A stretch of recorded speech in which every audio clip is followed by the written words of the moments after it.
The story of what happened to two Canadians 7 years ago in the Philippines is as sickening as it is tragic. John Ridsdel and Robert Hall were kidnapped and then killed. The businessmen were in the Philippines in September of 2015 when they were abducted by the militant group Abu Sayyaf and held hostage. In 2016, Hall and Ridsdel were beheaded. A demand for a multi-million-dollar ransom was not paid. At the end of that year, Prime Minister Justin Trudeau said his failure to secure their release was his greatest regret. Global News investigative journalist Stewart Bell recently went to the Philippines to investigate what happened to those responsible for the killings, and Stewart is with me now. Stewart, what did you discover?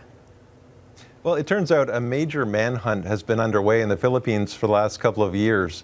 The Philippine police and army have been tracking down those responsible. And as a result, there have been really dozens of arrests, surrenders, and killings.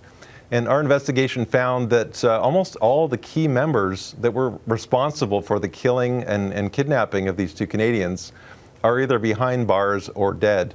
And among those caught was the beheader himself, a guy who goes by the name Ben Tattoo. And where has this left Abu Sayyaf then, Stewart, which Canada and other countries have designated a terrorist organization? Well, Abu Sayyaf has not been completely destroyed. There are still a few remnants around, but it's been so weakened to the point that it's really no longer able to do what it once did, which is to paralyze foreign governments by kidnapping their citizens. Stewart, the Canadian government still does advise exercising a high degree of caution when visiting the Philippines because of crime and terrorism and kidnappings. What were your impressions being there? Well, we're talking here about the southern Philippines, which are far from Manila. And frankly, people were surprised when I appeared on the island of Jolo in the south. They were surprised to see a foreigner visiting there. But Filipinos are really trying to turn the page on this part of their history. They're trying to change their reputation as a kidnapping haven and really rebuild their tourist economy in what is really a spectacular, stunning part of the world.